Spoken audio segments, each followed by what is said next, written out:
une nouvelle vidéo pour le cours de SVT. Alors, on va commencer à faire un petit point sur les travaux qui ont été rendus cette semaine.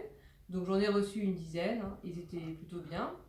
Voilà, donc je ne vous oblige pas à rendre ces devoirs. Hein, c'est si vous souhaitez que je vous les corrige, vous me les envoyez et je les corrigerai. Alors, si vous les envoyez, par contre, vous les mettez bien dans l'activité créée pour cela, donc enfin, le devoir créé pour cela, parce que par message, comme j'ai pu en recevoir, c'est trop compliqué pour moi. D'accord? Là, c'est très bien sur le devoir, je peux vous mettre un petit commentaire et vous dire ce qui va pas. Ça, c'est une première chose. Donc, vous n'êtes pas obligé de rendre ces devoirs. Par contre, je tiens à ce que vous les fassiez. Ça, c'est une chose. Et pour, disons, vous obliger un peu à les faire, j'en ramasserai un au hasard à la rentrée. D'accord? Donc, je vous laisserai le choix. Donc, je vous proposerai deux devoirs. Il faudra en rendre un sur les deux. D'accord? Voilà. Et j'évaluerai. Alors, j'évaluerai quoi? J'évaluerai est-ce que vous avez fait le devoir et est-ce que vous avez bien pris la correction. Ce ne sera pas forcément j'ai réussi le devoir. Ce sera est-ce que je l'ai fait, est-ce que je l'ai bien corrigé. Ce sera donc une note plutôt d'assiduité. Voilà, ça c'est une première chose sur le suivi des devoirs. On va revenir au cours à proprement parler. Donc on avait entamé un nouveau chapitre, à savoir le chapitre 4, intitulé Nutrition animale et fonctionnement des organes. Et je vous avais dit, hein, les grandes questions sur ce chapitre, c'est de savoir quels sont les besoins des organes pour fonctionner et comment l'organisme s'approvisionne dans ses besoins. Donc c'est un peu ce qu'on a fait pour les plantes, vous vous souvenez, on avait commencé comme ça pour les plantes, on s'était dit de quoi une plante a besoin pour grandir, quels sont ses besoins pour grandir et pour faire fonctionner ses organes. Là c'est la même chose pour les animaux, d'accord? Là on s'interroge sur qu'est-ce qu'il va falloir aux animaux, et nous on fait partie des animaux, donc qu'est-ce qu'il nous faut pour faire marcher nos organes, et comment on apporte ces organes à l'organisme. Donc j'ai commencé par prendre l'exemple d'un sportif. Quand on réalise une activité sportive, on fait marcher nos organes, nos muscles notamment. Qu'est-ce qu'il faut apporter à notre organisme, à nos organes, pour qu'ils fonctionnent? C'est ça la question, d'accord? Ça c'est la première chose. Donc on doit voir quels sont les besoins, enfin qu'est-ce qu'il va falloir apporter à nos organes pour qu'ils fonctionnent, et comment on se fournit en ces organes. Donc ça, voilà. Donc la première question, c'est quels sont les besoins des organes. Et pour ce faire, je vous ai donné une petite activité. Donc l'activité, c'était donc des élèves qui émettent l'hypothèse suivante. Je vous relis l'activité. Les organes ont besoin de nutriments pour fonctionner. Ça, c'est une chose qu'on a déjà vue au chapitre précédent. On a vu qui était consacré donc à la digestion. Donc on avait vu que quand on digère, on absorbe des aliments, d'accord? Et ces aliments vont être transformés en nutriments qui vont permettre le fonctionnement des organes. Donc ça, on avait déjà un peu vu ça. Là, on va donc prouver aujourd'hui que effectivement nos organes ont bien besoin de ces nutriments pour fonctionner. C'était ça le but de l'activité. Donc pour ce faire, qu'est-ce qu'ont fait les élèves? Ils ont mesuré la quantité de glucose présente dans un muscle lors d'un effort physique. Donc, ils tracent donc un graphique et à partir de ça, on doit montrer que le muscle a bien besoin de glucose pour fonctionner. Donc, la première chose qu'il fallait faire, c'était tracer le graphique à partir du tableau, le tableau des élèves. C'est-à-dire qu'ils ont mesuré la quantité de glucose, ils l'ont représenté sous la forme d'un tableau et vous, votre travail, c'était à partir de ce tableau de tracer l'évolution de la quantité de glucose. Donc je vais réaliser le graphique au tableau. Donc je trace deux axes.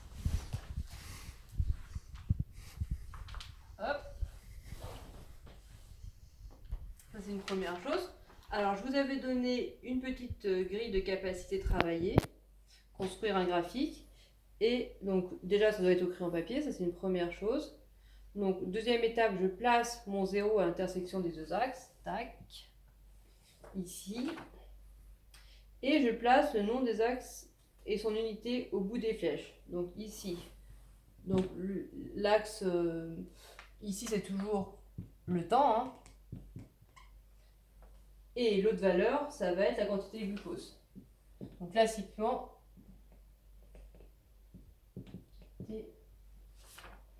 de glucose.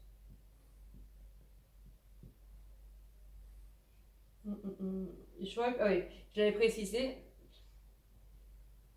parce que en fait le temps là est toujours au niveau de l'axe horizontal. Pourquoi? Parce que qu'est-ce qu'on étudie?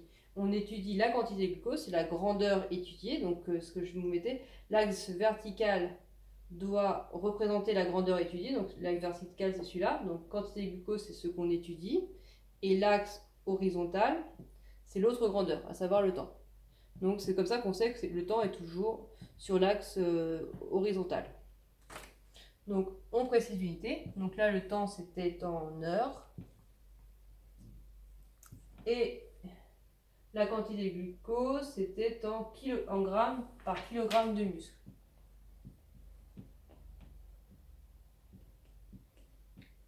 Pourquoi? Parce que en fait c'est la quantité de glucose dans un muscle qu'on suit là. Donc c'est en grammes de glucose par kilogramme de muscle. Voilà, ça c'était pour les axes. Après, définir une échelle pour chaque axe. Donc moi j'ai proposé comme échelle que un carreau, donc ici je vais pas, c'est pas des carreaux, mais on va dire une unité, ça va représenter 5 grammes de glucose. Donc ça veut dire que je place mon 5 là. Donc ça c'est un truc que j'ai vu aussi dans vos devoirs. D'accord, on essaye de choisir une échelle qui soit suffisamment, enfin qui soit adaptée, on va dire. D'accord, donc là par exemple 5 pour une unité.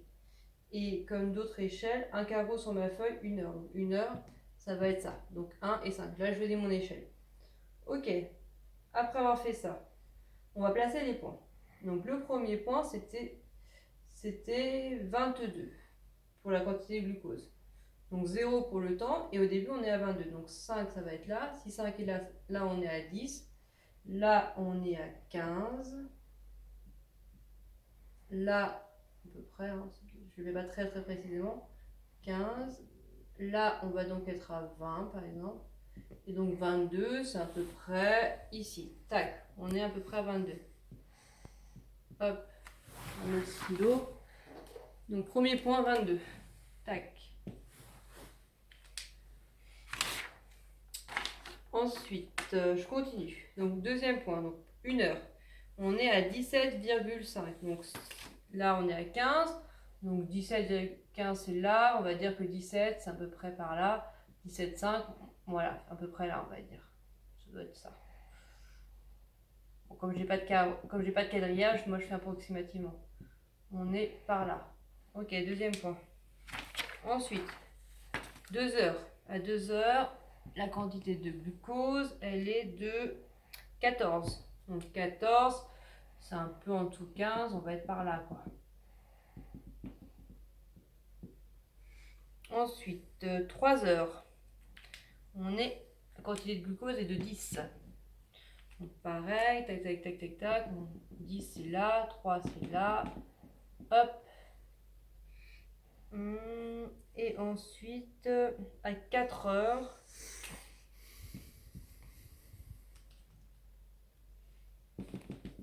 on est là.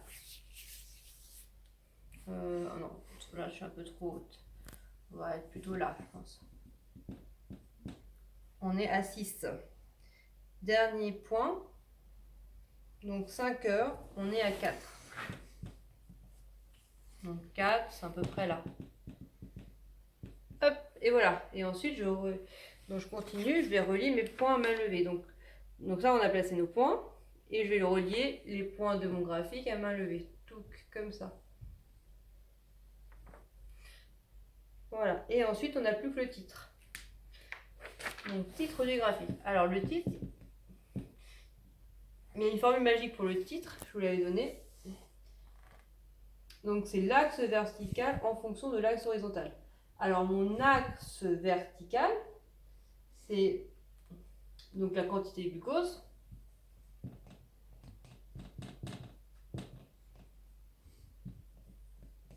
Alors, effectivement, on peut préciser, hein, il y en a beaucoup qui l'ont fait. Donc, c'est la quantité de glucose en quoi présente dans un muscle lors d'un effort physique, présente dans un muscle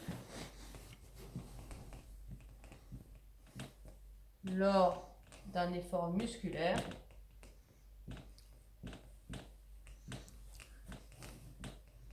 et quelque chose que j'ai vu que vous oubliez souvent, c'est en fonction de quoi? Donc en fonction de l'axe horizontal, à savoir, ici l'axe horizontal, c'est le temps. Donc en fonction du temps. Donc ça, c'est un truc que vous avez beaucoup oublié de préciser, c'est on est en fonction du temps. Donc voilà pour le titre.